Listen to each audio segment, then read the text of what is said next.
Hello everyone and welcome to another Stratigo video. We're doing something very special today, a first timer for me. I'm interviewing one of my friends, Ryan, who's an expert in my eyes when it comes to Idoneth Deepkin. And we're doing this interview, or this review I would say, to analyze the army book. Now before we start off, I would like to introduce you to Ryan. Ryan, what would you like to tell the viewers about yourself? Yeah, hey everyone. I'm an American player that lives in Amsterdam, and I kind of got started with Warhammer after playing as a kid years ago during COVID, and it became kind of COVID project. But because I'm a data science guy, it ended up becoming kind of a math hammery angle until I finally met a community here that I've been playing with. And so in the last 7 months, I've played 8 tournaments and averaged something like 2.5 games ish a week and do all kinds of crazy statistics and math hammer type stuff. And I'm kind of a Johnny style player, if you're familiar with the Johnny Timmy Spikes of the world. So I think that's kind of me in a nutshell. Um, but yeah, I find Idoneth super interesting. It was my first army, and I'm super excited about the new Battletome. Yeah, I think the first battle that we ever had was me playing Lumineth against your Idoneth, and I got Yes, that's I got stumped so absolutely. no, um, so that's why I invited you here for the chat today, because in my experience, you're one of the guys that really thinks about all this stuff a lot. And as you say, with your mathematical background, there's not many players that I trust more with this that I know. So let's see what we're gonna discuss today, because we've got quite a lot of content planned for this video. As usual, I have this summary, and we'll do some different things today, because we're not looking at specific war scrolls per se, but we're more zooming in on the book itself and on your opinion of it, Ryan. yeah. So first we'll go over some important changes, then you'll talk about the strengths and weaknesses. Then I ask you to select your top 3 war scrolls, and then you've made for us 2 somewhat different army lists that we will discuss in detail. Let's start off with some changes. So when you first got the information about this book, when you first read the new rules or the new content, what were the standouts for you? So I think a good bit of context for this is I intentionally, because this is one of my favorite armies, I set out to not get any spoilers other than like a couple Warhammer community articles. But once the man reads book stuff started happening, I insisted on not hearing anyone else's opinion of it. I got a bootleg copy of it, studied that, and now I literally today got the Battletome delivered. So I really wanted to come at this with absolutely no one else's opinion in mind. So if I get a couple rules wrong that everyone else knows from all of the other channels, that was kind of on purpose, because we've already had so many opportunities to hear from other people. I wanted to see what I could come up with on my own. But I think the big standouts here are probably playing with the tides in general got way more interactive, and I kind of see it as parallel to what happened from second edition to third edition with the game at large, in the sense that things got way more interactive and granular with things like command abilities and such that everyone can use, and so many more interesting battle tactic type options. I think the tides kind of work more like this too. So that's one of the big things. That's the biggest, I think, point of interest, especially for a Johnny type player like me who likes strategizing about list stuff and dealing with little micromanaging of details. Perhaps a disadvantage we have now, or a debuff that we got, is the points went up somewhere between 40 to 50% for a lot of the units. Whereas Fire Slayers, the book that came out with us, it was about 25% per unit. And you can argue about the power differences between the armies, but I do think it's a lot harder to fit in a lot of the units that we used to find really critical at any one of the big points in the history. So those are kind of like the 2 big pieces. And then of course we got a preview in the Fury of the Deep box. A lot of the changes that we're going to be talking about later with Namardi. So Yeah. it's probably that shift, those 3 things that I think that are the most noticeable off the bat. Well, you discussed some things about the tides myself personally was also like very surprised with what you got, what remained from the old book.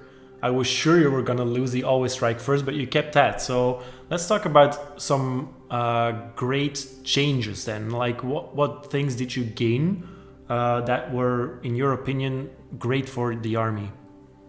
So right, in conjunction with the tides, I mean, you're right, the tides and Forgotten Nightmares, the shooting rule, didn't change really. There's an FAQ that we need about flood and ebb tide, so the run and shoot, run and charge, and retreat and shoot, retreat and charge, that it says or now and dropped the either word, and or in conversational logic is different than in mathematical logic. And so they really kind of need to put an FAQ in there to say whether they meant you can only choose one or the other. Yeah. But other than that, the tides are basically only buffed with the rituals, which you have to bring an Isheron unit, of which we have 4. Well, 5 if you count Elathane's Soul Raid. You almost basically have to bring an Isheron model now if you want to get the most out of your army. Especially a Tidecaster if you want to get 2 of the rituals, which are basically just add-ons to the tides that we honestly didn't need. Like, they're incredible. Yeah, and from what I understand, there were rituals in the book before, but they didn't really come up at all, or they were very iffy to use. Yes. Yeah. Basically, if you wanted to get a ritual off before, you had to build your army around it and have your Isheron people stand next to a boat. And even then, it didn't do that much. Now it goes off automatically, and you can, even with some of the tides play that I was referring to earlier, you can make not only the tide for a specific unit apply, but also its relevant ritual. So you could have some units benefiting from multiple tides at the same time, including multiple rituals at the same time, which is crazy. Yeah, that's insane, because when you read the rules of the rituals and you know that you can only get 1 normally, but then find out later there's ways to get 2, and there's only basically 2 really good ones, you know you're kind of set, right? Like this is straight up buff, like a massive buff next to all the other great Allegiance abilities the army already has. Is there anything else you would like to mention as a great change, or can we move on to the unfortunate changes for you? To me, I mean, it's little things like, so a lot of Idoneth players used to have 2 boats. We used to have 2 full boat kits because it was legal to bring 2 boats. And not first edition, mostly second edition, you could put 2 boats down and block out enemies and all kinds of stuff. Then that got reduced to 1, but GW did something very atypical for GW, where they gave us the opportunity to use that second boat with a new artifact that brings in a second boat on turn 1, and those boats, as we'll talk about later, can give Namarti and other small units, non-mounted units, a 5-up ward, which is crazy. And we also have battle tactics built around it too. Or maybe it was just a grand strategy, one or the other. But the boat play, I think that's just a really cool nod from GW, that if you have another boat, you can still use it, and the boats are still pretty cool. It's just little things like this that show me that GW actually was kind of thinking about things. And of course, Thrall's getting a 2-inch range for their melee attacks is something that almost every army on 32mm bases would be jealous of. Yes, so definitely. That's one of the biggest quality of life changes from the Fury of the Deep changes. That was such a massive thing. And now that you see how many synergies you've got in the book for the Thrall specifically, it just, oh, wow. So many good things to tell about the Thralls, which we will get into more when we come to the further segments in this video. Let's look at some unfortunate changes, because you've been very positive about everything so far. Is there anything you kind of dislike, or is there something that you felt saddened about that was gone or changed for the worse? Well, there's the points changes, but besides complaining about those, because those can change in between books, Broken Realms Marathi, I think of Idoneth as being a 3-book army, even though we've only had 2 now. The first was, of course, the book itself, and then we had the combo, the 1-2 punch of Broken Realms Marathi mixed with third edition's changes, which really kind of almost felt like we were in a second book itself at that point. And now we're finally getting this new book. In the second version of the book, the army just became even more usable. It was no longer eel spam, and the turtles, sharks, and the two eidolons became. Honestly, I almost never left the Eidolon of the Storm or one Leviathan at home. Like, I always brought those because there was an 18-inch buff for that Eidolon of the Storm that gave everything in the army, including shooting attacks, +1 to wound. Now, that has been severely hampered. Almost anyone that gives any kind of plus anything to buff is smaller and is for a more limited amount of attacks, which is almost exclusively outside of Lotan, just for the riders. And if you know anything about Idoneth, the riders aren't usually the ones doing the damage. Like, for example, the turtle is so powerful because it's of its turtle stuff, not the guys on top.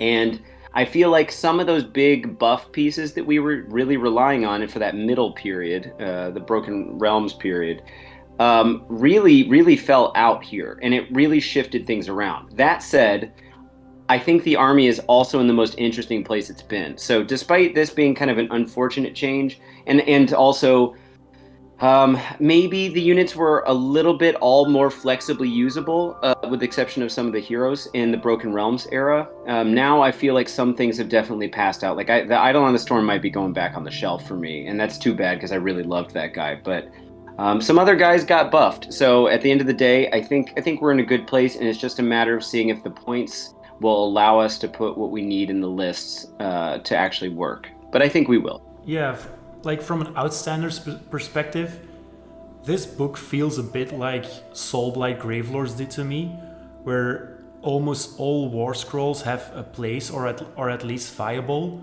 And yeah, sure, some war scrolls are less optimized than others, but for the most part, there's not like a huge emphasis on just one way to play the army, right? It's not like a Lumineth Force where you're basically shoehorned in bringing at least some Vanari units, otherwise you're just gonna get stomped. I mean, there's obviously in this book like huge, massive benefits to using thralls. But if you would like to, you could go the Alapex route or still go with a lot of eels. You might go hero heavy or something like that. So there's a lot of options. And that makes the book really interesting to me. Right. Yeah. The soul render got hit a little. Or not. I'm sorry, not the soul render. The soul scryer got hit a little hard with it. I was playing a null deploy list with Idoneth, and I think it's still viable. I'm shocked that Briomdar, the null deploy, the Soul Scryer sub faction that lets you bring 3+ a Soul Scryer for your deep strike. Mm-hmm. I'm shocked that it even still exists. But technically, the board edge restriction is only required for the Soul Scryer now. It's not required for the units he brings in. Yeah. So you could actually maybe make some interesting moves with that. I think that list is something I'll have to toy with a little bit, but. Yeah, I think overall the army got a huge buff, so I don't want to complain too much. Yeah, speaking about buffs, let's look at their strengths then, because to be fair, there's a lot. Let's not dive into too much detail on everything, but when we're talking about strengths, my mind always goes to allegiance abilities first, because there you kind of start to see the character of the army, I would say, like their play style or what they're good at. So when we look at the allegiance abilities for Idoneth, what are the ones the standout ones for you, the ones that are really massive for their strength? Right. Well, the tides, again, and not to harp on that too much, but the tides really are at the center of the army, especially with the new rituals now. And then Forgotten Nightmares, we're about to talk about favorable matchups as well. Forgotten Nightmares is essentially the strongest thing in a shooting meta that any army could ask for. And we even have a new ritual in Low Tide that makes it so you can't shoot a unit unless you're within 12, which is basically Mirror Shield for Stormcast. It just, those two things alone make the army super powerful. I would argue that an allegiance ability that's not technically an allegiance ability is the flying nature and speed of the army. The army is like someone who likes cavalry armies. This is kind of one of the better. It traditionally has been one of the better builds for that. If you like an elite force, small number of guys, super mobile, and a tactician's kind of army that doesn't necessarily have the kind of rules complexity that Illumineth or Tzeentch would have. I feel like Idoneth plays really well into that style of playing. So it's not officially an allegiance ability, but I do think it's one of our strongest points, in addition to the Forgotten Nightmares and Tides. Yeah, I agree with you.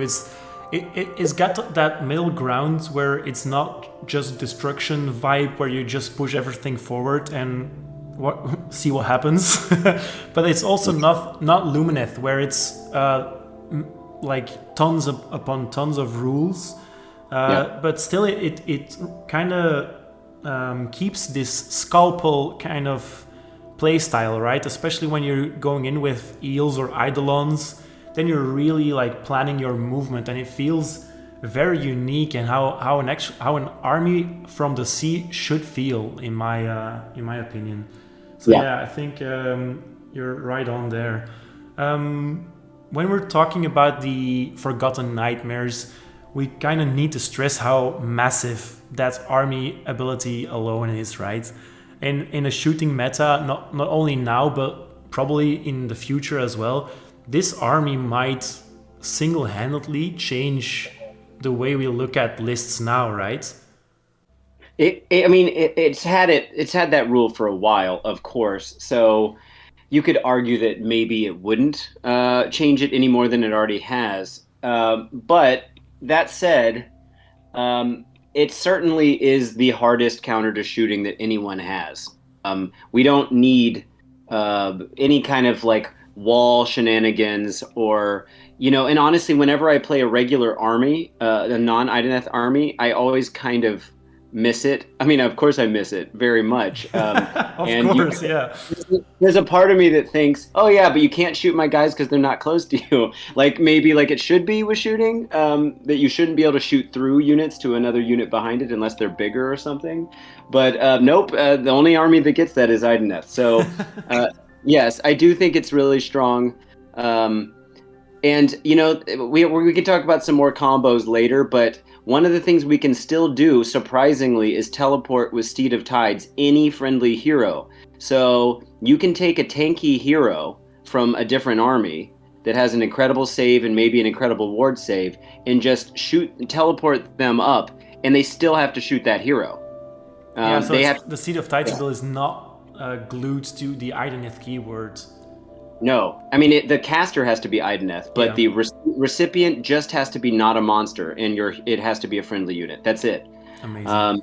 Yeah, it's crazy. Gotrek, of course, can't teleport, so he's the only one that. And while I'm on Gotrek, real quick, that is one thing we lost. It used to be an Iron Rock that you used to be able to give the tides to any friendly units. And of course we lost that because it was broken. We were arguably the best place to take Gotrek, but we can still take him and he'll still be fun or whatever. But yeah, arguably in my opinion, that's a good thing, where you're streamlining the books where allies are welcome but not benefiting from being in that book itself. Right. From my point of view, the army should benefit from having the ally and not the other way around. The ally should not benefit from being in a specific army.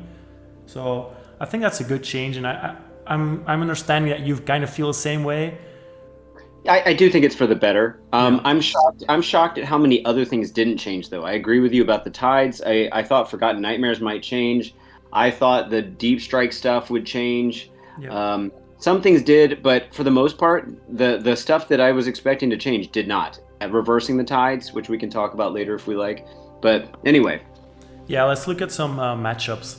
So when we were talking about the Forgotten Nightmares, of course I'm looking at this from a Lumineth kind of standpoint, and I cannot imagine an army that is tougher for us to beat than Idoneth at this point.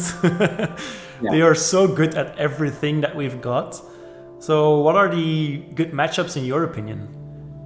Well, back when KO used to be stronger, in 3rd edition KO's been pretty weak, but KO hates playing us as well, of course. armies. So we're a bit of a glass cannony army. So we don't necessarily have a ton of rend or anything like that. So armies that are good about that are not like OBR usually crushes me. But I feel like, yeah, any of the shooting builds, obviously the current Stormcast builds are gonna have a problem because to get rid of, I just came from a tournament where dragons absolutely walked all over me, and I had dragons, and dragons can just shoot over your screens, of course, but with Idoneth they can't. So wasting the best thing that the dragons have on offer, or the long strikes, who are teleportable, but ultimately aren't going to end up being as nearly as strong. Obviously, the Marathi builds, just throw your chaff in front of them. Anything with great shooting is definitely going to have a hard time against Idoneth relative to what they're used to. And if you can position right, and we're fast enough to get up the board to really take them out. Yeah, so I don't know. I feel like Maw tribes might still be really not Maw tribes, excuse me. Iron Jaws might still be a really tough matchup because in the Idoneth used to be considered an Alpha Strike army. I don't know if we think of the Eels as being what they once were, but time will tell, I guess. But Maw tribes, I keep calling them Maw, or War Clan's Iron Jaws end up being the true Alpha Strike in my opinion. Yeah, and with Kragnos on the up and coming, that might be difficult as well. I think if you kind of hit the nail on the head there, where you're saying that the Idoneth are very glass cannony because they kind of lack ward saves as well, which we'll get into in the weaknesses segment. But yeah, I can imagine anything that can hit harder than you do in the first 2 turns are the only armies that will have a great time dealing with you. Once you survive and get to the 3rd turn, where you get the Flood Tide or the High Tide. Is it Flood Tide? Yeah, Flood is 2, run in charge, yeah, and High Tide is fight. Yeah, High Tide, fight first. Yeah, then you're basically set, right? So I think we could segue into the winning your games part of this slide. Then, what are some ways that you see in or that you look at where you're thinking, okay, this is how Idoneth will win games from now on? Because before it was just spam heals, hit hard, and then watch the magic happen. How is it now? Yeah, I do think so. Eels are Morsar Guard are back because they didn't go up in points at all. They stayed at 195, and Ishlian Guard went up and got worse. So I think there might be an argument for some version of Sharks and Morsar Guard. By the way, the Sharks' wounds characteristic went up to 10 from 8 for Fury of the Deep and went back down to 8, which took them out of and back into the bubble that the Leviathan gives. So now the Sharks are getting the +1 save again, which might actually lean us more in that direction. And also, the Ishlian Guard lost they're true ethereal now, like Nighthaunt. They don't. They used to only you couldn't worsen their save, but they could improve it. Now they can't go either direction, which means they don't benefit from cover or the low tide cover or the Leviathan or all-out defense, and they only get up to a 3-up unrendable on the charge, and of course, unless they can retreat and do it again, they're not getting it again. So for 195, I feel like the fast striking part of the army might be in kind of a bad place, and honestly, the Sharks are almost as good at shooting now. They do double output from what they used to with the harpoons. I'm kind of thinking that even with those fast units, you might actually turn it into a shooting army, which we'll talk about later. But clearly Namardi are the way to go now. We basically just got slowed down because of how great Namardi are. And you were talking about no saves for mortal wounds. We actually have pretty easy access to a Nurgle-esque save for the whole army if you take Namardi now. Yeah. So I actually would argue we got pretty good in all of our foot soldiers, foot heroes, except for the new Thrallmaster, have a 5-up ward built in now. So yeah, that's true. All the Namarti stuff and all the Ishran stuff all got ward saves. But if you look at the fast hitting units, then they've not got that defense, right? The thing that will probably be your screens with the Forgotten Nightmares ability probably will not soak up wounds with a ward save. Right. Yeah. Yeah. So I think winning the games is a little early to tell, but I think it's going to slow down the army. Even though I just said one of our allegiance abilities is our inherent speed, I think you're going to see the speedy units used for objective control and not for alpha strikes the way we used to. And that what we're going to really focus on is very well timed Namarti strikes, and of course a lot of range stuff. We also have some other tricks up our sleeves. But that I think some of those depend on the FAQ, and some of the things that people are thinking, like the Idol of the Storm spell, Tsunami of Terror, I believe, and a couple other things like the Achillean King's incredible output if you buff him just right. Mm-hmm. I don't know if those are going to survive an FAQ, so I'm a little reticent to go ahead and predict that they're going to be game changers. Plus, yeah, I get that.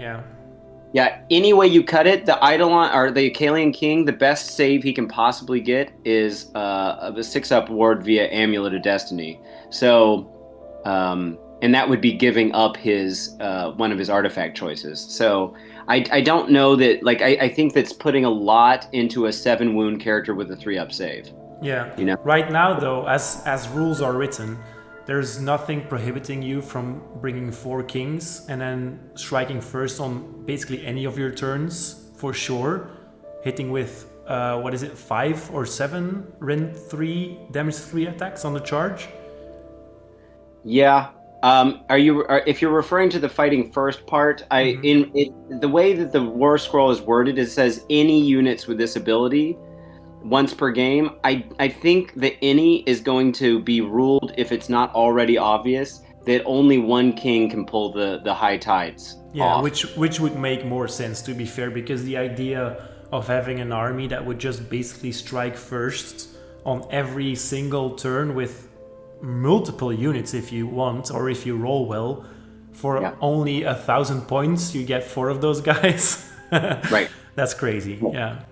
Speaking of which, because that roll is a D3 roll and you don't know what you're getting, it's going to favor armies that want like a very small number of big units. So, for example, if you're bringing sharks as battle line and Feuilleton, you're going to want to bring 2 or 3 in a unit for multiple reasons, instead of doing the Bloodthirsty Shiver thing, which is a single and forces you to bring 3 units of 1. Because you need to dole out those buffs, you're going to want to take bigger units to tag more people or get more models, instead of these splitting it to MSU. I don't think Idoneth's an MSU army at all anymore. Maybe with Morsar Guard, because of their biovoltaic shock rule, you need to be in a unit that has more models than you. So 3 is a good number. But yeah, when I was list building, I ended up going the Morsar route with some Namarti sprinkled on, and then obviously bringing 1 Eidolon because I just really love the model. Yeah. Especially the C1 seems quite potent now, and it really fits my playstyle, where it's very techy and movement shenanigan dependent. But we've really dived in now on how to win your games, and I think we've already discussed some of the competitive combos. If you would have to name 2 combos that really come to mind right away, which combos would you name?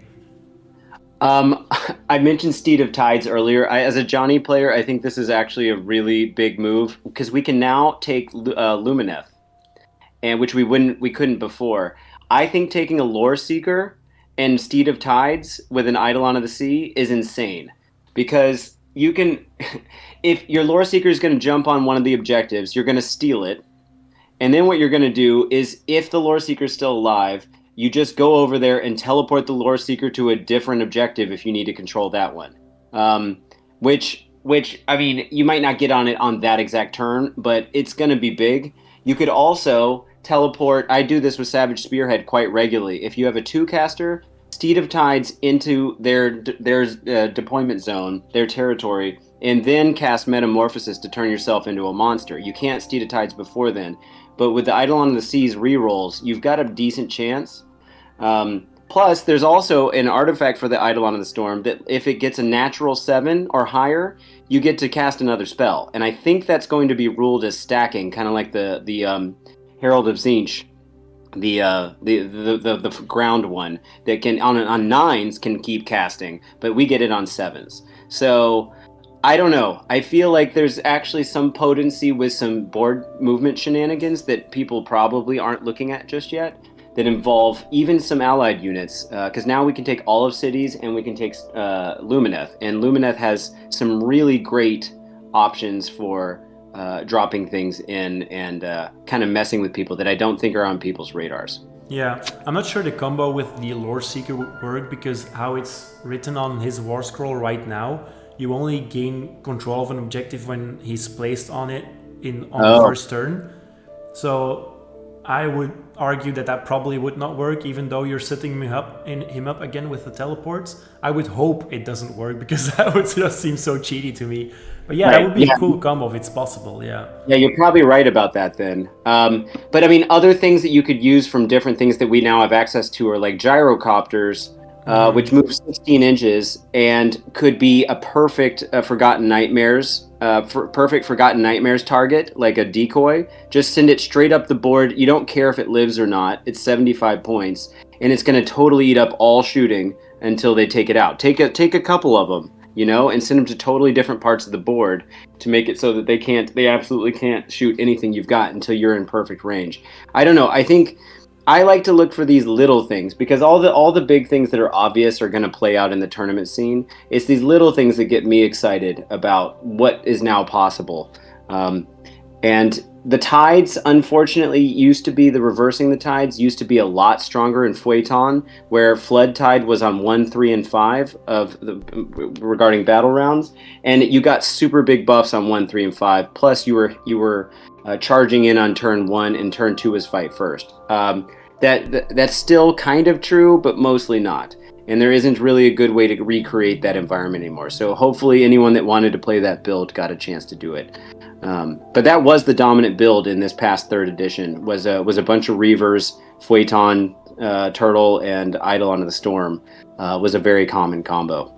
Yeah, that combo is more or less dead now. And I think you made a list that's playing on the same strengths as that list did, but you've built it completely differently, which is very interesting to me. And I like your list much more than I did the previous incarnation.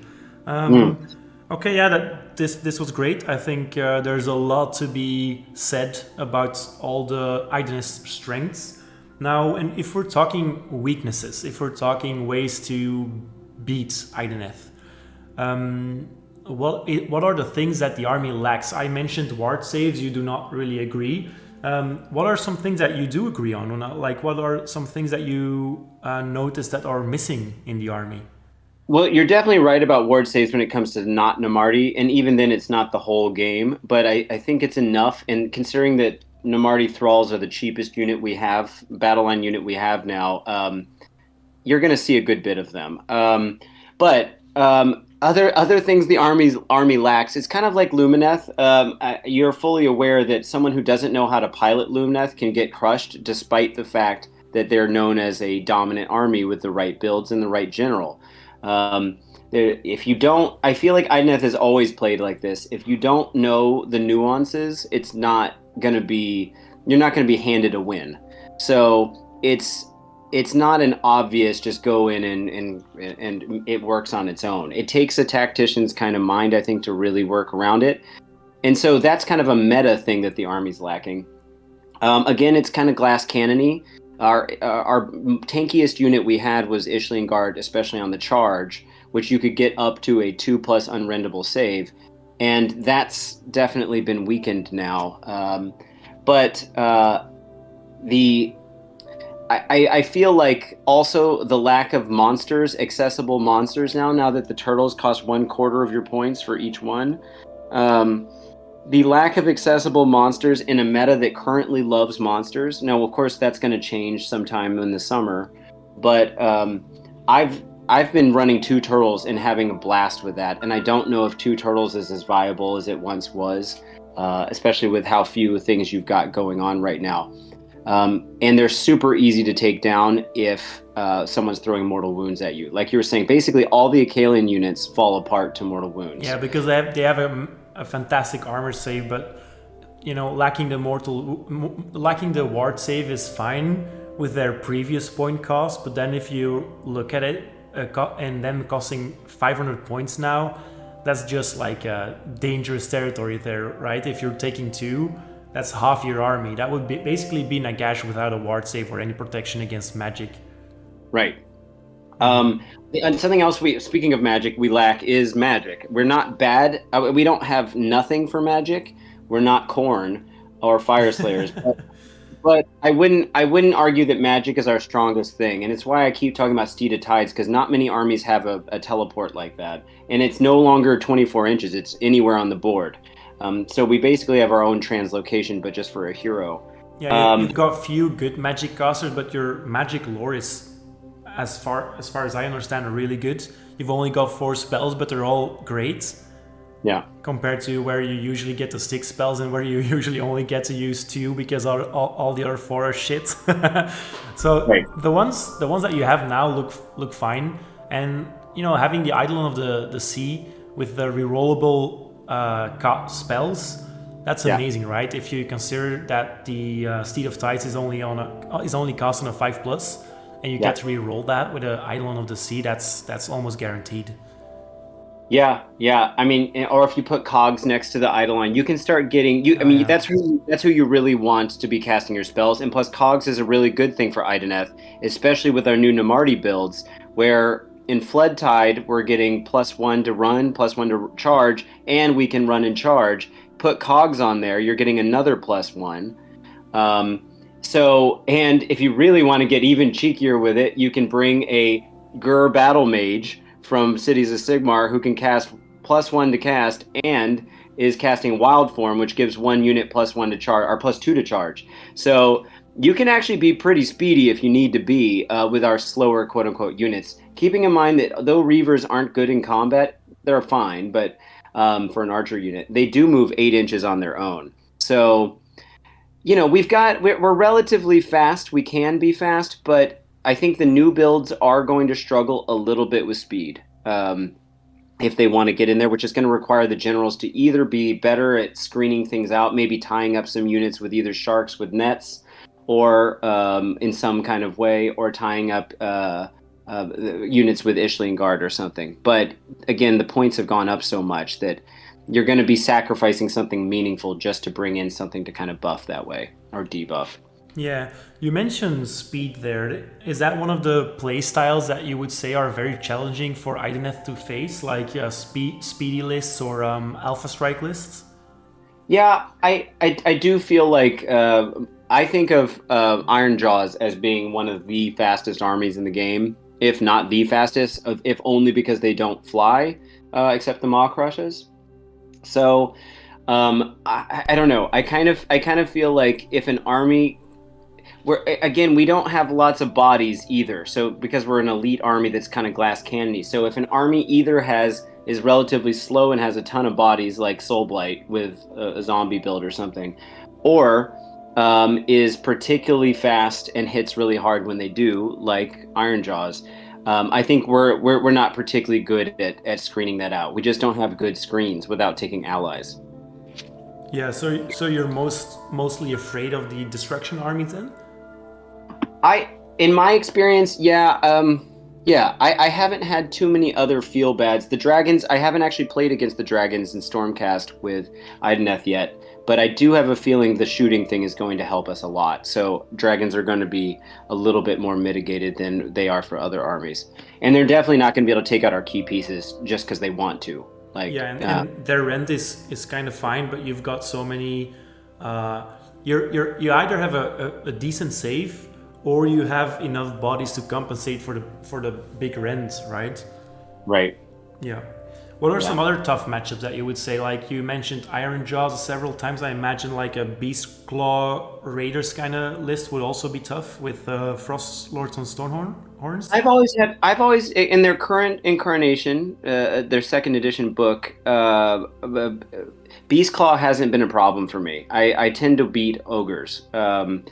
I even tied against Gargants. I don't really know what, I've only played them once, but I don't know why that was with Idoneth, but I didn't find Gargants as hard as I thought they would be, despite the fact that there's no shooting per se. I mean, there's a little, but um, I always find something like Seraphon or Soulblight really difficult to kind of get my head wrapped around, partly because the armies are so diverse. But keeping in mind that I typically play elite cavalry style armies with all of my lists outside of Idoneth as well. And Seraphon in Thunder Lizard reduces your damage by 1, which, depending on how you build, right now with Namarti builds that wouldn't be a huge problem, especially for Reavers. But with Thralls, with the now improved on 3 wounds or more instead of 4 wounds or more, 4 wounds characteristic, we get the double damage. That just falls right off against some Seraphon. So, and again, like you were mentioning, mortal wounds. Seraphon is all about spreading out mortal wounds all across. Yeah, I think Seraphon right now are just a hard counter to almost anything in the game because they've just got so much play, like so many different kind of strengths in a very specific kind of builds, which is a bit sad to be fair, but you know, that's coming from a Lumith player. Would you say that with the focus on Namarti, that the stocks for 2 wounds armies are going up? I'm thinking things like Stone Guard or just a basic Stormcast infantry, because Namarti hits hard on 1 wound models or 3 or up wound models, but the 2 wound models are kind of their weak spot, right? Yeah, it used to be 2 or 3 though, so the range there tightened up. But yes, definitely. So cavalry armies in that sense, most cavalry units are 2 wounds in the game, with some exceptions that are a little bigger. But the average kind of 5 cavalry per unit, 5 models per unit army has that. So Dawn Riders would be totally fine. Wind Chargers would be totally fine. And the thing about Namarti Thralls is they really need to hit first. Yes, they've got a ward, perhaps, if you can get it off or get them near the ship. And keep in mind, it's easy to forget this, if any enemy model is standing within 3 inches of our giant ship, which is quite large, and you don't measure from the tiny little base underneath it, you measure from the pieces of the boat itself. If any enemy model is within 3 inches, it shuts off the ward. So you kind of need to protect the ship, and in fact, there's actually a grand strategy or battle tactic built around that. But so it is pretty easy to remove the ward from the Namarti if it's coming from the ship, and then again, it doesn't come by default outside of the high tide effect from the ritual. So you have to choose that too. And if you only chose 1 ritual, some people might have chosen the flood tide one for the +1 to run and charge. So again, it kind of becomes this toss-up of how exactly you're playing it, and I think being very careful about where you spend these. Most of the Tides play is a once per game buff that someone can hand out. So if you're not particularly careful about it, I think you could find yourself right back where we used to be, where Namarti, our Thralls not striking first, are still pretty much going to get, taken out quickly. Yeah, which is interesting because that's probably the only way you can deal with them right now. I like units that have clear strengths but also clear weaknesses, where you can say if I pull everything off the way I want to, then they're gonna absolutely wreck face. But in a different kind of world where you do everything right and I do something wrong, they will get wrecked themselves. I really like that kind of balance. That's especially true for all elves armies, I feel, where we're all kind of fragile and we need to play to our strengths. Right. I ran the math on the Namarti when they're buffed up, assuming that the Akalian Thrallmaster will allow you to do both the reroll ones and the exploding hits. I don't know if that'll be stackable in the future, but currently it works. But when you put all of the buffs on them, which by the way is not hard to do, it's not a roll. All the buffs I'm thinking of are just having them around the turtle, around Lotan, and then getting 2 Thrallmasters hanging out behind them. It's not hard to do. A unit of 10 can take out a giant. which is insane. That a 130 point unit like that, of course, with plenty of buffs, can take out 1/4 of a very strong army. So, and that's I mean, obviously 20 pushes it up to the limit. Or if you can get curse off, it's game over. Yeah. So, but it's very hard to snipe a unit of thralls. I mean, it's not difficult in the way that they're only 10 wounds. But it would kind of be wasting a lot of your damage output, right? So if you're looking at targetable key pieces, things that would that your army requires to keep them working in tandem, and if they were removed, your army would kind of fall apart. Which pieces would that be for you? Are those just the thralls, or would you say the thrall masters, or? No, I try not to assume too much about what's going to go forward. With the FAQs, but I think the Volturnos element where he gives 3 units, it's not D3, 3 units in High Tide, which again we can make any turn we want with an Acalian King. He can give those 3 units +1 attack, and that's not just for the riders, it's for the mounts as well. Volturnos has always been someone we want to take out. Obviously, he's gotten nerfed since his command ability no longer could be used multiple times, and it's not even a command ability anymore. But I think Volturnos combined with the Acalian King, especially considering how much weight a lot of people are now talking about with the Acalian King, we're buffing him up to the max and letting him go wreck face. He's only 7 wounds with no ward save. Volturnos has no ward save. He does have a 3-up spell ignore. So I do feel like those would, if someone was building on that list, you take those guys out immediately. The turtle has traditionally been an amazing buff piece, giving +1 to save for all models of 8 wounds or less, including the sharks, Volturnos, and the king. And with his increased range, especially if an enemy unit is within that bubble, everything any Namarti unit shoot. Is it? I think it's still shooting for the Reavers, but I have to double check. It might have just been turned into melee now because a lot of things. It works for the Reavers as well. Okay. Yeah. Almost everything that used to buff the Reavers fell off though. But that's so the turtle. Taking out the turtle, plus of course monster meta, you want to get rid of that monster, and it's 500 points. And he didn't get any better at being defended, except that he's now a totem, which might make him the only thing that can issue a command ability to itself without being elite or a hero in the game as it currently is right now, which is interesting. But it's great that he is a totem now. I mean, that's worth 500 points, right? Right. Yeah. Strangely, the Eidolon of the Storm is a totem, but the sea is not. Which really? The sea is the one that wants to hang back, which would be great as a totem, but the sea wants to move forward. So, yeah, weird. Mm-hmm. That is strange, because how the way I'm looking at the sea right now is him not hanging back, but him pushing pushing forward a lot, because his spells are quite short ranged. So I would always deploy him with Seed of Tides, and then just benefit from his all his great spells. But we'll get into that later. Let's look at your top 3 war scrolls. I showed them here on the screen. It's the Namarti Thralls, the Acalian King, and Lotan. We've discussed all 3 of these a little bit, so especially the Thralls. Why have you chosen these 3 specifically? Well, I think it's fun to point out that when discussing this before the video, you had picked these the first 2 out as well. So I think these are obvious picks right now for people who are looking at the Battletome. Thralls are obviously the cheap battle line option that hits super hard now, 2-inch range.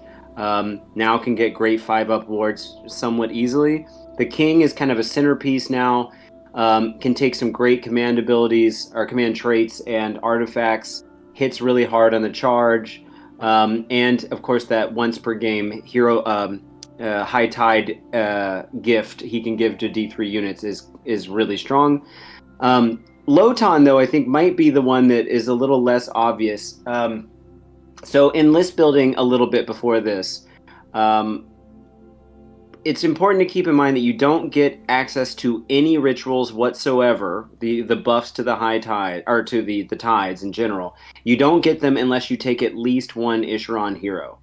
Yes, the Tidecaster gives you 2 of the rituals, but Loton is 35 points cheaper, and since we're kind of hurting for points right now, Loton's not a bad call for that. Not to mention, he, like I said before, is the new Eidolon of the Storm-ish, in the sense that he's the only model in the army that can give out a buff that affects the mounts, apart from Volturnos' attack buff for High Tide. But now in a 12-inch Holy Within bubble, he's giving any unit that's in there +1 to wound, which we kind of used to really rely on with the Eidolon Storm. Yes, it's a smaller bubble. Yes, Loton is slower, but he's doing a lot of work for his tiny little body, which is great because no one used to use him. And he has a 5-up ward, and he has a once per game ability where until your next hero phase, he can give you a ritual that isn't currently in effect for 1 unit, which of course means you're either putting on that shooting ability for low tide where the shooting unit has to be within 12 inches. So could be really strong for a key moment where like long strikes are close enough that they could shoot you with Forgotten Nightmares, but you need to make sure it can't happen because they don't want to get that close. Or you could give them +1 to run and charge when they're not supposed to have it. You could give them fight first, of course. I mean, not fight first. The Namarti 5-up save, the ward save. And you can give them the retreat option. The Ebb Tide ritual, by the way, is probably the worst because it gives you maybe D3 mortal wounds for every enemy unit within 3 inches that you retreat from. But how often are you really getting to turn 4? And if you reverse the tides, Ebb Tide is in turn 1. When are you going to retreat except against an Alpha Strike army in turn 1? So anyway, but Loton I actually think is low key going to be a auto include, especially if you can't take Isharon heroes of a higher points value. Yeah, I 100% agree. His point costs and the fact that he gives that valuable +1 to wound buff that is very rare in most armies, and you get it everywhere, but like very specific kind of units, as you mentioned. It's not for mounts usually. It's usually only in melee these days. But Lotan is just for everything. Yeah. And you had mentioned the Storm, and my argument, I'm sorry, not the Storm, the Sea, the Eidolon of the Sea.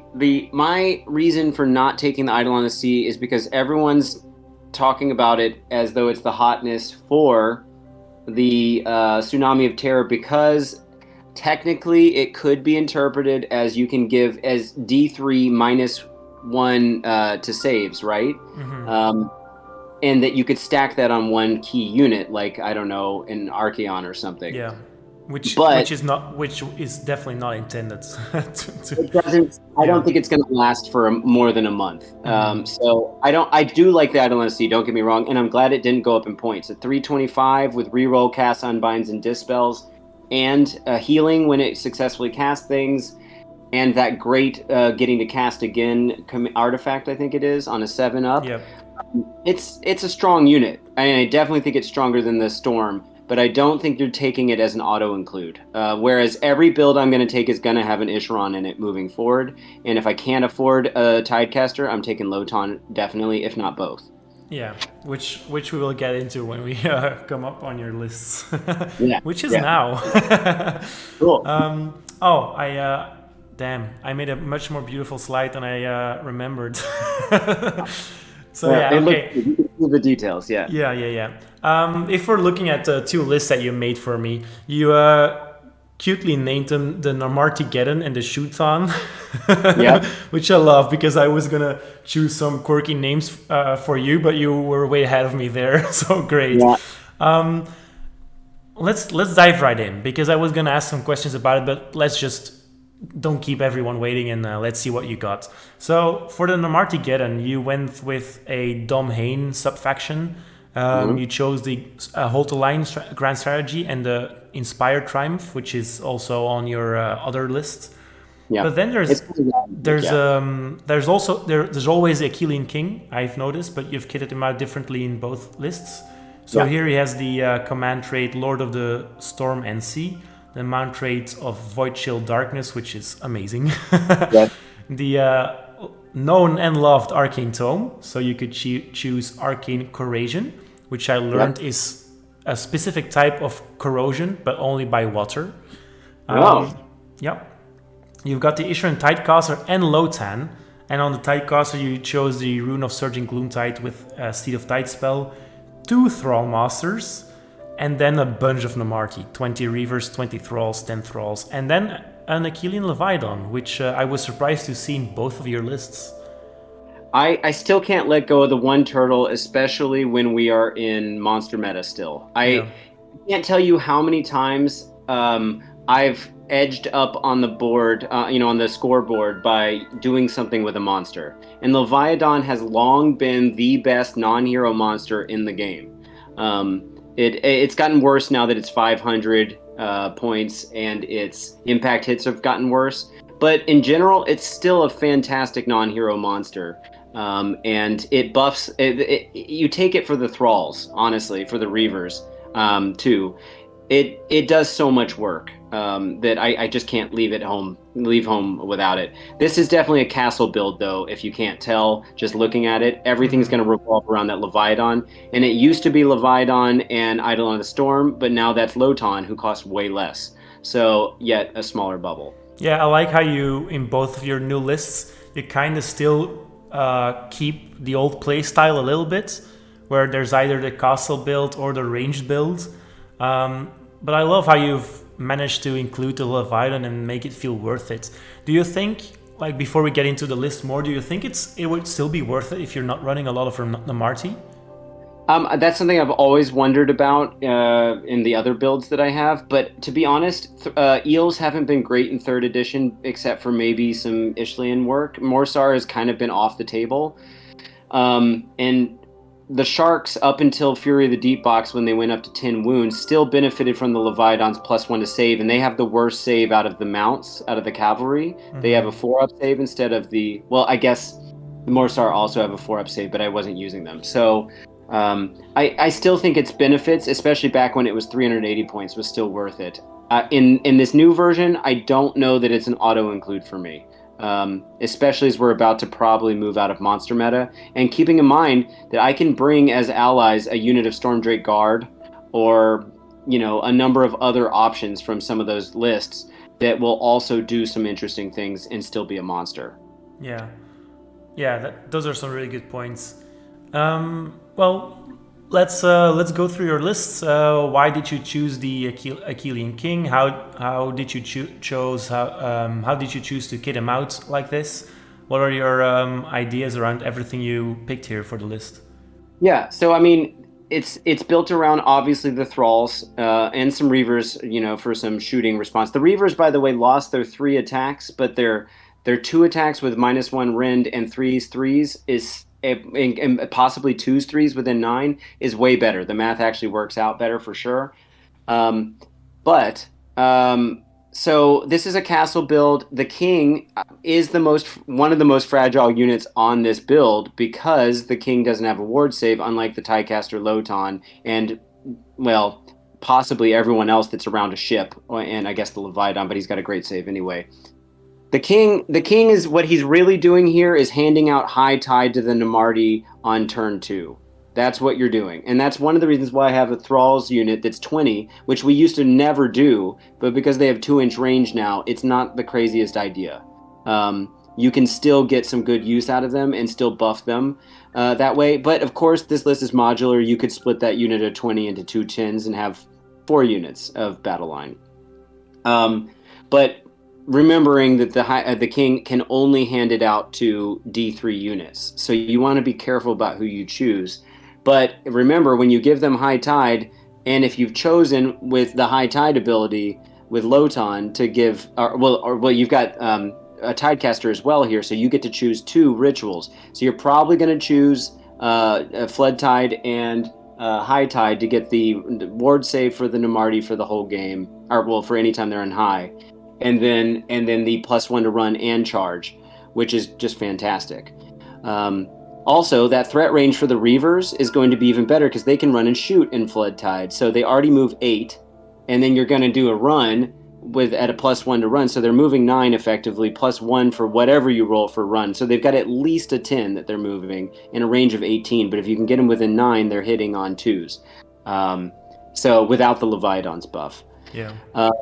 Lotan, like I said, is giving the +1 to wound. He's also giving you the benefit of one of the tides, the rituals at a given moment. Not the tide, and it's important to keep that in mind. But the Kaelian King is only giving it for that turn, whereas Lotan is giving it until your next hero phase. So if you get doubled, you're going to keep that ward up on your thralls, even if they're not around the ship. Speaking of which, the Tidecaster has taken the extra ship, the Rune of the Surging Gloomtide, which is a little bit tricky because the whole ship has to be put down. You can't choose to put like half of a ship. You have to put the whole ship, not in one piece, but you still have to put both pieces down. And it can't be within 3 inches of anything, including your models. Meaning, if you want to put that ship down, and it has to be put down after your first movement phase. It's very specific. So if she dies before that, the Tidecaster, then, well, you lost your ship. But remember, the ship gives you a bubble of 5-up ward for all of your small units, including the 2 Thrall Masters who don't have a ward. And basically, because you get to do it at the end of the movement phase, you can screen it out so you leave just enough space with all of your other units surrounding the ship. And then you can inherently be protecting it from anyone that might come within 3 inches to turn it off. Also keeping in mind that your first ship has to be deployed entirely in your own deployment zone. So if you want to get real cheeky with it, you could Steed of Tides the Tidecaster during your hero phase, put her somewhere totally in their territory, and then I don't know when you would use this, but then you could bring in the second ship in their territory, which I don't know if that's really a good strategy, but it is possible. But I take Steed of Tides anyway because I just think it's so powerful. For putting a unit, Savage Spearhead is always a good option, or just putting someone on an objective that they've, like an elite army, maybe can't hold all of the objectives. They had to leave one. Yeah, you take it for flexibility, right? Exactly. Mm-hmm. Also, the Thrall Masters, like I said, I'm banking on being able to double up right now. And remember, it's a 12-inch bubble, including themselves. The Thrall Masters benefit from it. So what you're going to do, you have options. You're going to either throw up... you're going to throw up the reroll ones to hit and the doubles, the what's it called, the exploding sixes. And remember, because those aren't triggering on the same thing, they are both usable. It's not like sixes. It's not like curse. Curse would not double with the exploding hits. You'd have to choose one. Assuming you could stack them. If you can't stack them, guess what? One of them is -1 to wound for a bubble, and you just do it for the Reavers or for the Thralls.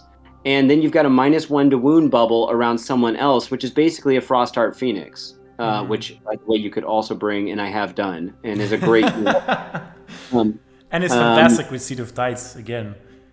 Oh, no, it's a monster, so you couldn't teleport. Oh, right, okay. So it's only non-monster heroes. Right. Yeah. And then furthermore, for defense stuff, obviously the Vidon gives a +1 bubble. Reverberating Carapace makes it 15-inch instead of 12-inch. Lord of Storm and Sea is a 12-inch bubble of Battle Shock immunity, which used to be +2 to Bravery, if I'm not mistaken, so it's gotten way better. The mount trait, like you said, Void Chill Darkness, is any unit that's within 3 inches of the Kaelian King is -1 to hit, and that includes shooting units.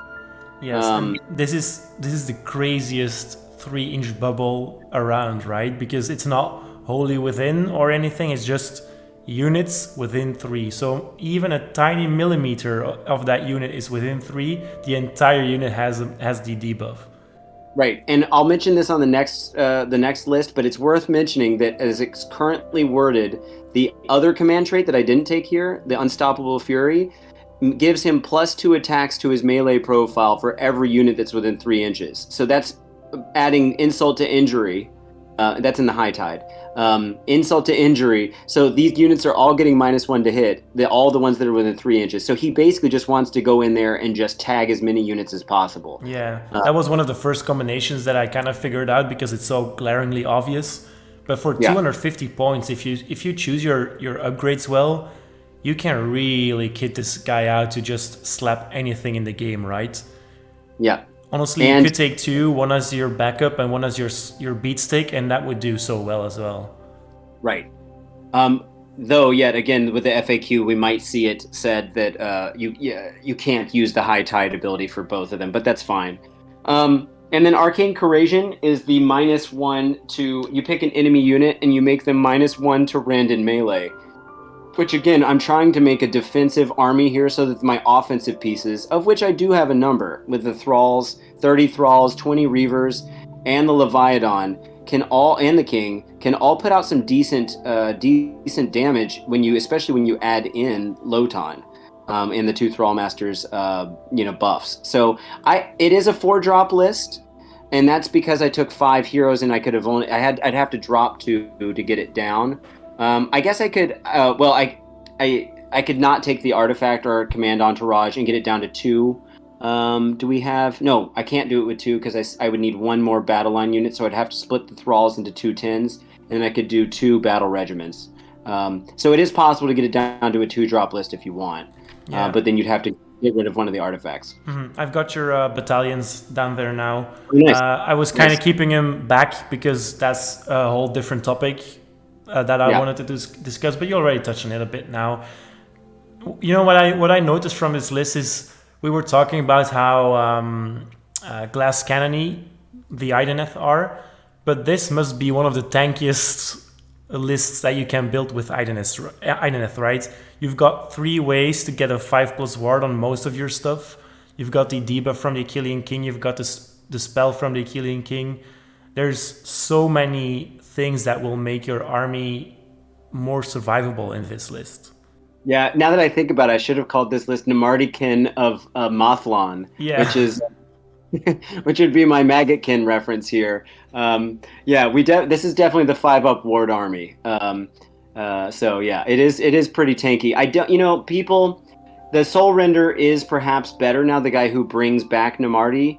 I just can't justify it, though, when I need to squeeze in these other buffs, and I'm already tanky enough, but being able to bring them back, and I'm a huge fan of a Life Swarm, so if I had, what would I need, another 15 points free, I would have brought a Life Swarm on this, and then just sucked it up and let it be 2,000 points and never get the Triumph, but as it is, no resurrection here, but it is worth pointing out that you could potentially bring back a large number of Namarti in a retuned build. If I got rid of the Leviathan, I would definitely put a Soul Render in, I think.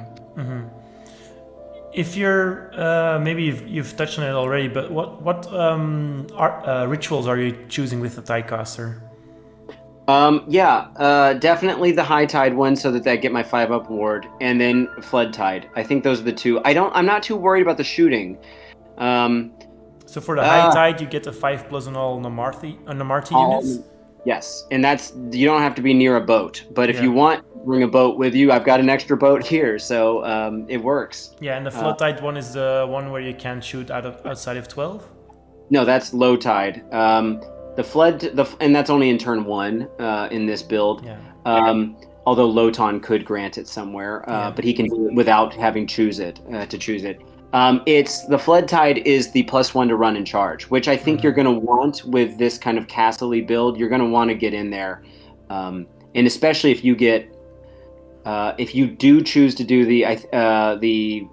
if you're banking on doing the High Tide fight first with the King, the once per game thing, you're going to want to kind of make sure you get in that second turn so you can use it. You could also use it on turn 4 if you like, in addition to retreating and then charging in. That could be interesting, but a lot of times in tournament games, by the time you get to 4, it's kind of over, Yeah. So I don't bank on the retreating turn too much. You have to play pretty conservatively to last that long. Yeah. Keeping your Nightmare's Allegiance ability in mind, which units would you put up in front, like as a screener or as a target? Because if you're not choosing the ritual for the first turn, where they can't shoot you if they're outside of 12 inches, aren't you banking on or in danger of losing a lot of thralls, which you will need for damage? Yeah, I suppose. I mean, first off, we're not a good screens list. So if you really wanted to put some screens in, you might have to drop something down. I don't know where I would put that, because I mean, really, our biggest chaff unit is thralls, which is kind of weird, but that is our chaff unit. Reavers used to be conditional battle line at 115. but now they're considerably more because they're trying to really tax shooting units in the game right now. But yeah, we don't really have a great option outside of allies for that. I probably would put the Reavers kind of front and center, perhaps, because they're not the focal point of this list. I do love Reavers, but I think in this list, if I absolutely had to screen that way, that's what I would do. But again, you're not playing a shooting army every game in a tournament. You don't know who you're going up against. So you could adjust that according to the game. And remember, you don't have to choose your tides on your army list. You choose tides. I mean rituals. You don't have to choose your rituals until the game starts. Yeah. So you can base that off of what your opponent's doing. Whenever I build lists, I try to build. I never build for specific armies. I try to build for something that could be flexible enough. And there's a lot of choice here. Like I said, playing with the tides. The king is giving you high tide at a certain moment. You get to choose that. The Tidecaster gets to choose 2 at the beginning, and you've got, of course, you can bring in the boat however you like, and then Lotan's also getting the once per game choice. Plus, all 3 of the choices that Thrallmaster hands out are good choices, even if they don't stack. Yeah. So one thing we didn't mention before was the subfaction. All right. You've gone for Domhain. Remind me what it does again and why you've chosen it here. Domhain, man, the new sub-factions are amazing. I'd almost forgotten they existed because we have so many other good things going on in the book. But with the exception of Morphon, I really think all of them have some play. And Morphon would be kind of a fun thing if the resurrection thing ends up making sense. But Domhain is unquestionably the Namarti build, because every single turn, and this is the only version of this that's happened in the game to my knowledge thus far, where they're playing on which side of the battle round you chose. If you're on the first half of the battle round, so you go first, top of the battle round, your Namarti get this thing where if they kill a unit and no one else is around, they get to immediately make a charge and fight again, as long as there's another unit within 12 inches. So that's all your Namarti units, which is insane. It's like a Gotrek type thing, but you'd have to kill them. But remember, if you make turn 2 high tide, they're fighting first, so they're not going to get hit if they can knock the whole unit out. And then they go and charge in and do it again and still get to fight first. Well, no, the fight first would be over. But if you time your attacks right, or you buff them up to protect them enough, they'd still be able to do some stuff. Now, if you take the bottom of the turn, then when you issue a redeploy, just like a Maw Crusher, a Mega Boss on Maw Crusher, it becomes 3 redeploys for 3 different units. So imagine you were asking about the defensive trait here, what we can do if you need screens. Well, they come within 9. You issue a redeploy and you move everyone, like your top 3 units, back and get away, or forward if you really need it. But or move them onto objective. 3 units getting to redeploy. I know that Ironjaws can do this any day, every day. That's amazing. But I'm sure that they don't really need it. It's not their top thing to use because they have so many other great movement shenanigans that they're going to spend their command points on other things. But for us, that's actually, I think for any army, honestly, that's a pretty useful tool, because redeploy, we always say that the game is won or lost in the movement phase. And redeploy is one of the strongest command abilities that has been introduced in 3rd edition for movement shenanigans. So yes, it's still a D6 roll, and it's going to be different for each of those 3 units. So you can't necessarily rely on it. You got to be strategic about which one you move first. Mm-hmm. But I still think, and that's only 1/2 of the sub-faction battle trait. Keep in mind that most of the other sub-factions have way more limited options. I was shocked at how complicated that rule is, and the fact that nothing else in the game is worded that way, or based off of whether you took top or bottom of a battle round. I thought the exact same thing when I read it first. I had to reread it right away because I was like, "Am I understanding this correctly?" Because one of those abilities would be really good. Getting 2 and having the choice is amazing, and it's basically an amped up ability that the Iron Jaws get. Like their picks can still charge after they kill something, but they can't fight. Your stuff is allowed to fight again. Yeah. Yeah. Yeah, the flexibility there really is going to add. See, to me, the best thing about third edition is how many more tactical decisions have been added to the game for everyone. And this is just leaning more into that. Like, I love that now you actually have to think, do I take 2 or 3? Or do I take top or bottom of this turn if I have the choice? Or even if they chose for you, you might see it as like, well, you just gave me this. Yeah, exactly. And so then they have to take it into consideration. It's a pretty cool thing to see in a sub-faction. And whereas, like, if you look at the Stormcast sub-faction abilities, it's like everyone's in Hunters is one of the best ones they have, essentially. But, like, a lot of them are kind of boring. There's no strategy that's added to it. Or it's like you get a 6-up ward if you're within 12 inches for hammers, which is great. Those are two of the ones I just mentioned are two of the best sub-factions. But usually you're just picking it based off of which battle line units you want to bring. Yeah, and what's specific to the Stormcast Stormhost is that it doesn't really affect your army as much. It's basically just an added bonus that's like slumbering somewhere in your mind, except when you're choosing Hammers of Sigmar, obviously. But the ones with these specific subfactions, it really matters when you're building your list what faction you're using, because this would be useless in an E list, for example, or an Alapex list, right? Yeah, but that was always beautiful about sub-factions before they started getting simplified in third, or War Scroll battalions, dare I say it, which no longer really exist. But they used to encourage you to lean into something, and I'm really glad to see how much of the Idoneth sub-factions are encouraging people to lean into builds that aren't bad. This is not, honestly, the worst one it's encouraging you to lean into that we maybe were more excited about could be the Sharks one or the Turtles one, and even then, you're getting to bring them in as battle line, which is pretty cool. Like, I think being able to bring every iterable unit in this army as battle line, including the turtle, which isn't iterable, but being able to bring every single one of them as potential battle line is just really fun. I always think for someone who just wants to have a different type game where they're not always bringing the same 3 units as battle line, I think that's just always good flexibility to be having. Yeah, I completely agree. A book should not just be focused on a competitive thing or on a streamlined thing or on a fun thing. It should be a plethora of all those things, right? Right. Yeah. Okay, let's quickly discuss the battalions and then move on to your next list, because I'm really curious why you chose that kind of list. You've gone for the Battle Regiment, and as you said, you chose that you added the Command Entourage because you just could not physically fit the heroes in the Battle Regiment. Was there any part of you that was considering bringing the what's it called? The basic one, Warlord Battalion?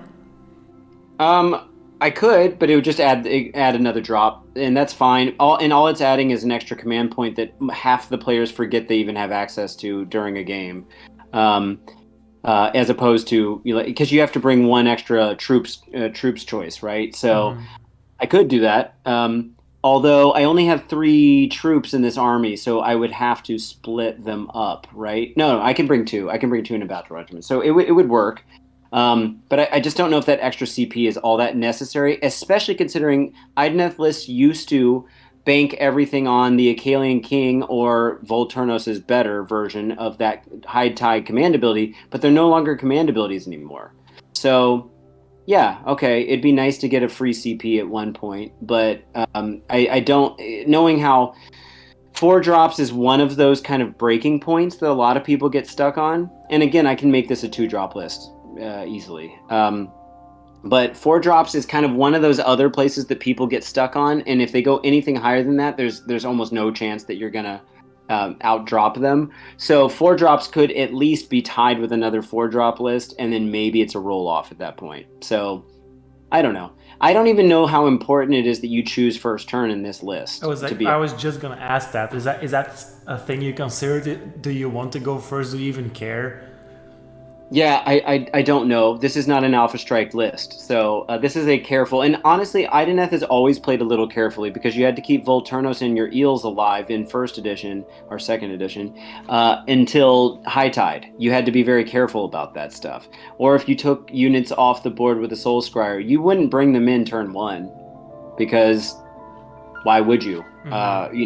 There wasn't a good reason. He's giving you +3 to charge, which, by the way, he no longer gives you. Yeah, it's just a different. It's not the kind of list that's really dependent on drops. I agree. Yeah, and if I'm not mistaken, like if they outdrop you and they choose to go first because they want to alpha strike you with a ranged unit or something, you could still choose your first turn ritual, right? Is that correct? Do you choose rituals after deciding who goes first? I'm pretty sure rituals are before priority. Let's see. I'm double checking here. No, before the start of the first turn. There's something else that happens before priority, and I'm forgetting what it is. But yeah, it's before the start of the first turn. So say you're playing against my Luneth 4s, and I'm bringing 20 Sentinels, and I'm thinking about alpha striking with them, which is very hard to do these days, but sure, let's imagine that is still possible. And you see that I'm playing that, you could just choose to take the first ritual. Sure, yeah, exactly. I mean, yes, the first ritual is built to be against you, but I don't have to choose that ritual until after. Yeah. Yeah. Fantastic. Exactly. So yeah. Yeah. Okay, that's great, right? Yeah, for sure. So much flexibility. Amazing. All right, I think we've fleshed out this list enough. Let's move on to your other list, which you aptly named Shoethon, because it's in Futhon. Yep. You chose the same Grand Strategy, Hold the Line, and the same Triumph Inspired. You dropped a lot of heroes, though. You only went for the Achillean King with different command rates this time. You chose Lotan again and one Achillean Thrall Master, 20 Reavers yet again, but then you dropped the Thralls altogether and went for 4 Alpexes. Yes. So, and first off, quickly about the name, I always wonder how to pronounce Elven type names. I'm not a big like Tolkien nerd about it, but I do love the Lord of the Rings movies. And because I live in the Netherlands, I usually try to pronounce these things a little bit more like what I think a Dutch person would pronounce it. So I've been calling it Feuilleton for a while now. I did before as well, to be fair. Yeah, but everyone calls it futon, and so it rhymed with shooton, and I was just like, well, this works better in this case. So I'm breaking my own rules. This list is entirely built around obviously shooting.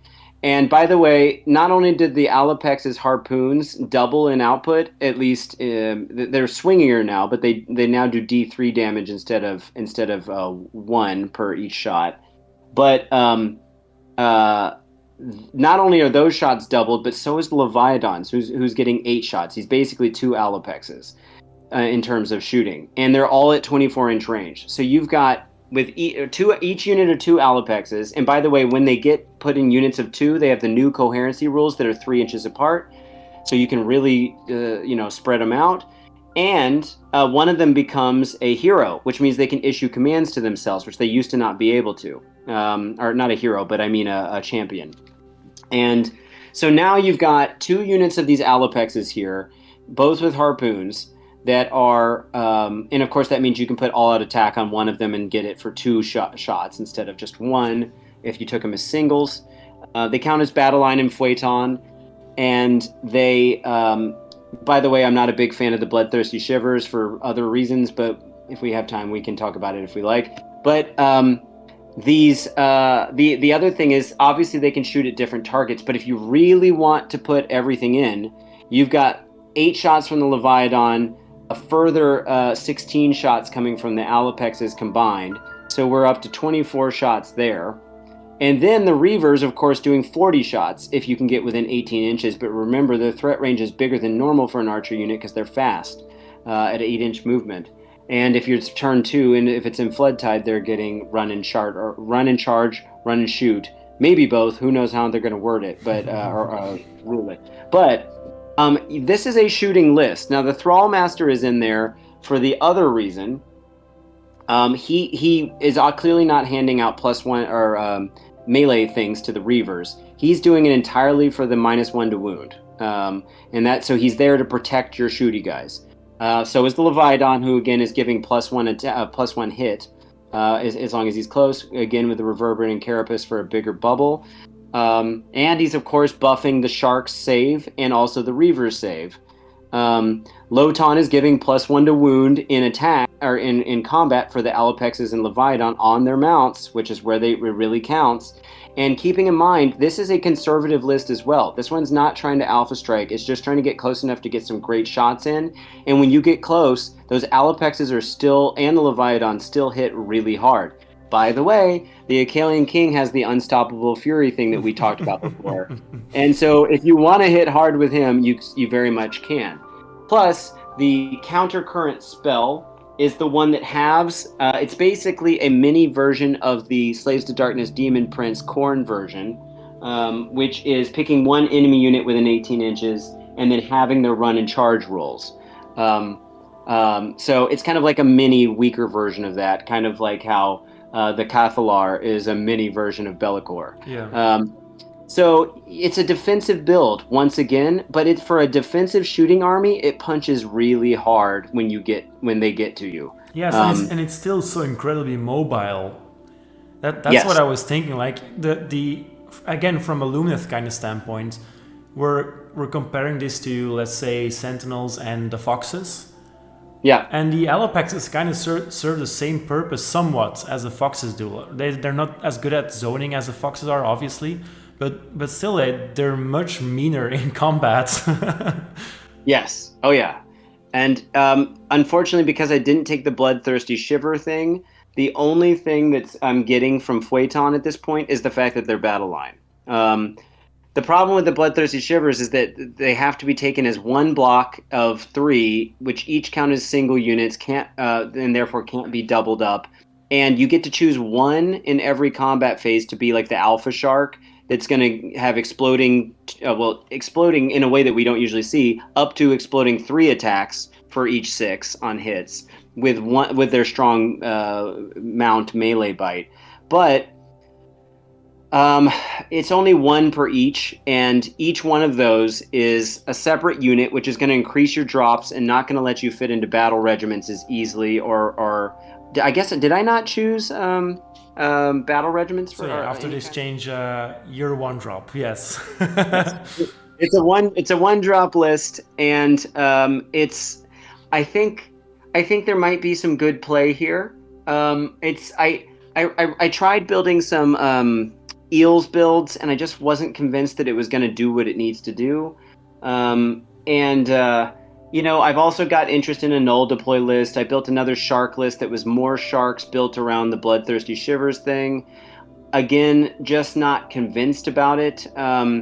If you could double those units up, because in the Bloodthirsty Shiver, they each count as separate units, which means if you could double them up, you could do 3 units of 2, which I think would give you a champion for each one of them, and then you could of course dole out command abilities to more than 1 shark at a time, and then of course the Bloodthirsty Shiver ability for exploding hits would impact maybe 2 sharks or something, but alas, that's not a thing.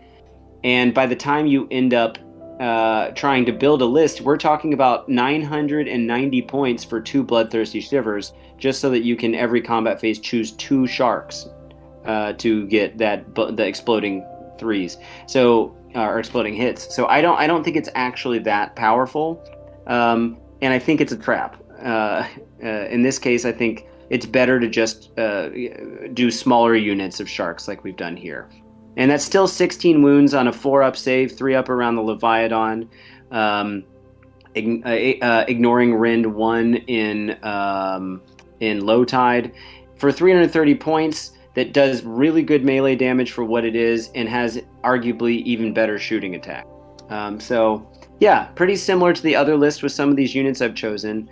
And I've got 25 points to play with, so if I absolutely had to swap something out, I could, and maybe get something else out of it.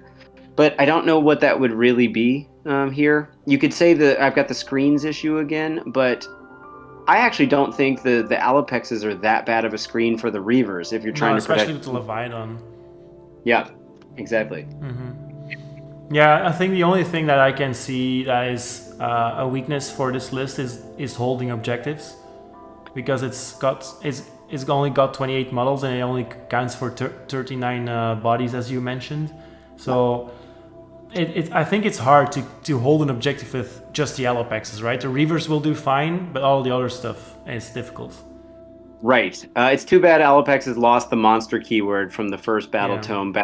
Broken Realms came out, but I'll go and tell you, most of my lists, my elite cavalry lists that I bring don't have 39 bodies in them. They have less than that, and I've still managed to win with less than that. You'd be surprised. You just have to be able to remove things. Mm-hmm. And you will, you will with this list, yeah.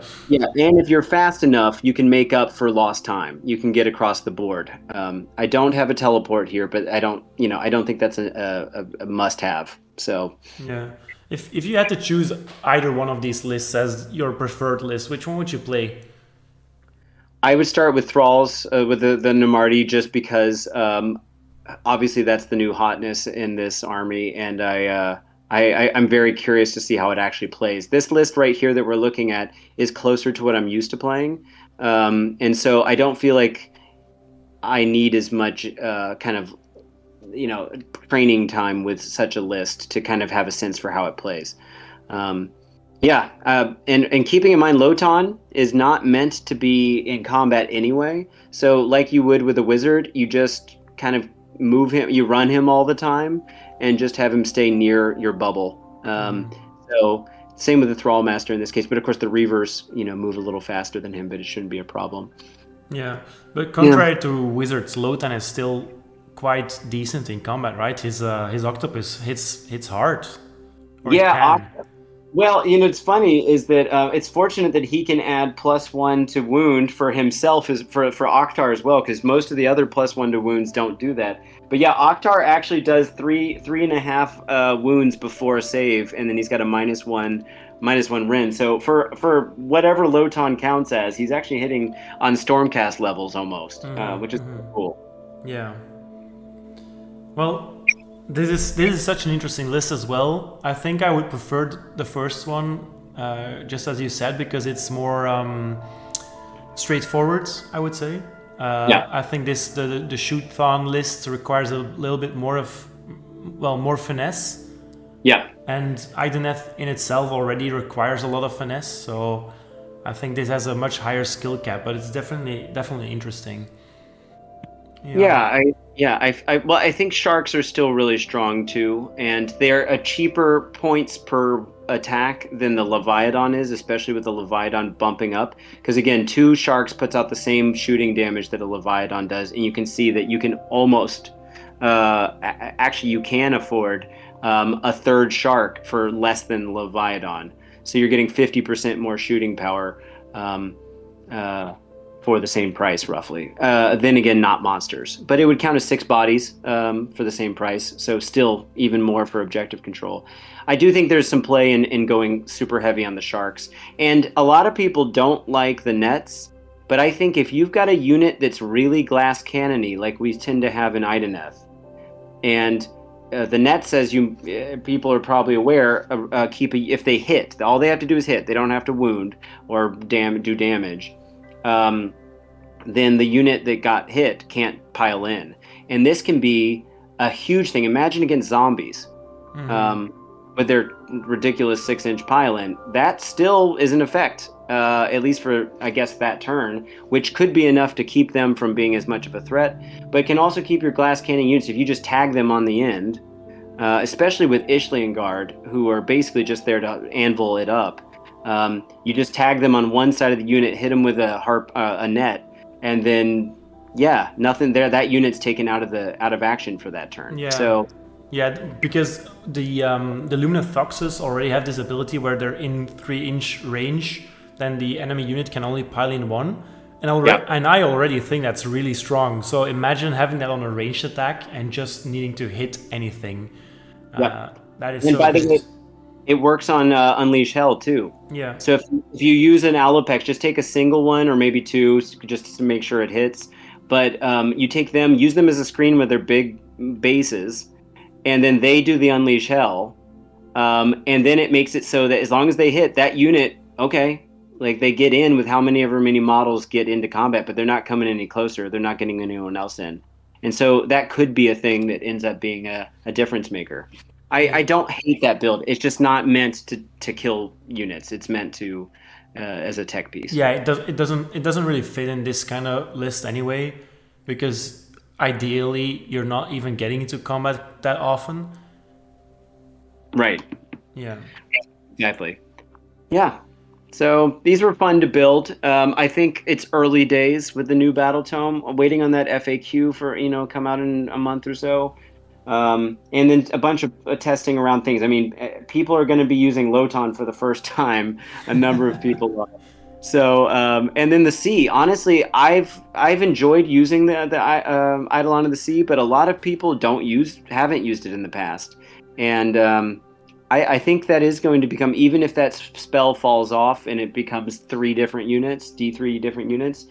I still think it's going to be a piece that you'll see coming up more often than it has in the past. So yeah, it's so strong, and even disregarding its own magic capabilities, rerolling all your dispels and unbinds is amazing.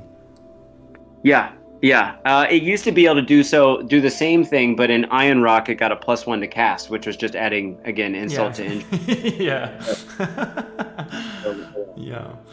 Well, thank you so much for this chat. I'm very curious if we retake this conversation or redo this conversation in a couple of months, where we can maybe go more in depth on certain topics. What will have changed and how you'll think about the army then? Because compared to you, I watched all the videos that I could watch to prepare for this, and I find it so interesting that we share the same opinion on a lot of stuff, and there's some differences, but mostly I think you got everything that's going around on the internet right now, so that's great. Cool. Yeah, the only one I had missed was the and just happened to see on Facebook was the thing about the Eidolon, and people talking about it being crazy, but the build for the king is so obvious that it's it just like I had to run the math as soon as I saw it, and just like, okay, this is insane.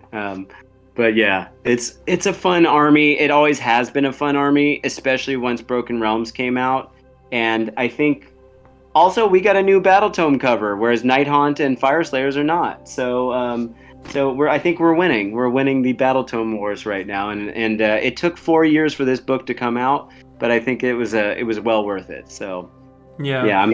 And in those 4 years, your army has stayed somewhat or extremely competitive throughout all those years. So that's great. And with this book, I told one of my friends that I was really amazed with what they did with this book, because it seems to counter almost anything that is perceived as meta right now.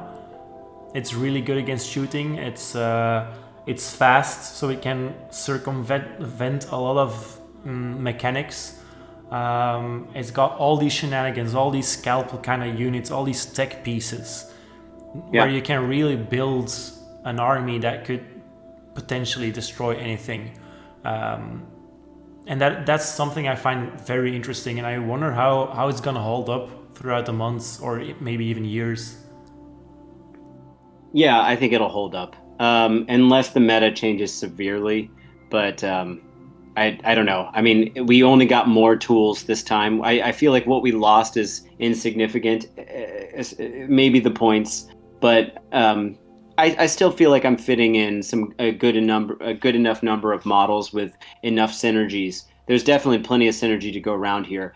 And by the way, I forgot about this one trick, but Steed of Tiding, using Steed of Tides on the Celestant Prime is also kind of fun, because you just teleport him outside 9 and he gets an auto successful charge every time he goes in.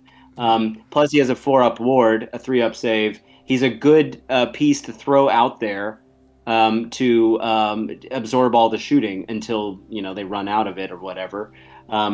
I'm actually really excited to use the Celestin Prime as an ally for this list and see what happens. Yeah, you've got so many allies as Idoneth. I don't really understand how, because you're basically soul-sucking sea vampires, and like the Stormcast, and even the Lumineth, whose father tried to kill you all.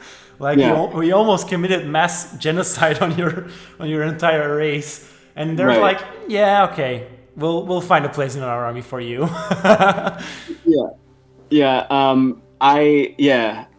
For what it's worth, just for the listeners at home, I came into this is the first time I think, Jonas, you've done something like this on your channel, having someone, and so I wasn't sure if we were going to do video or not, so I actually made myself a pina colada and am wearing a tiki shirt to be in Sea Elf theme right now, but I'll just save it for the next time.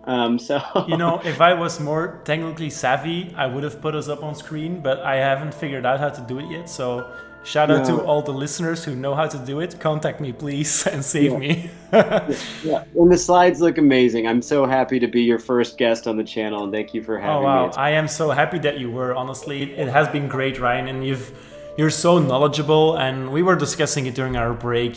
Like you really think all this stuff through, and I am amazed I'm amazed about all the details that you've discovered by yourself. I usually fall back on the internet and on other experienced people such as yourself, but this was really interesting, and I look forward to our next chat already, where with more ideas, or maybe about a different kind of list. And we'll definitely see each other in a month, because then you're coming over because you're doing another tournament. Yeah, I'm not sure if I'm bringing Idoneth or Cities. Cities is my other really big army. Honestly, I would say I would love to do another one on Cities at some point, but we should probably just save it to whenever a new Battletome comes out, because, you know, it'll just be old news at that point. But Cities is the perfect Johnny army, and the fact that Idoneth has just got an even more Johnny-ish is right up my alley. So, you know, we could do something about your list, or maybe a tournament report or something like that. So there's always more content to make, and you know, that's what with on that idea I would like to close down this video, telling our listeners that there's always more content. We've focused on Lumineth heavily, and we will continue to do so, but there is always coming more. So there's already a video on how to beat Lumineth. Now we have the Idoneth review. We're doing some list reviews soon. So if you're interested and you like this video, please feel free to leave a like and share and subscribe, obviously. And let us know in the comments which kind of army you want Ryan to play. Do you prefer Idoneth, or do you want him to play Age of Sigmar? Maybe you'll be able to convince him. And with that, I think we can leave it here, and I'll see everyone in the next one. Thank you, Ryan. Thank you. Cheers.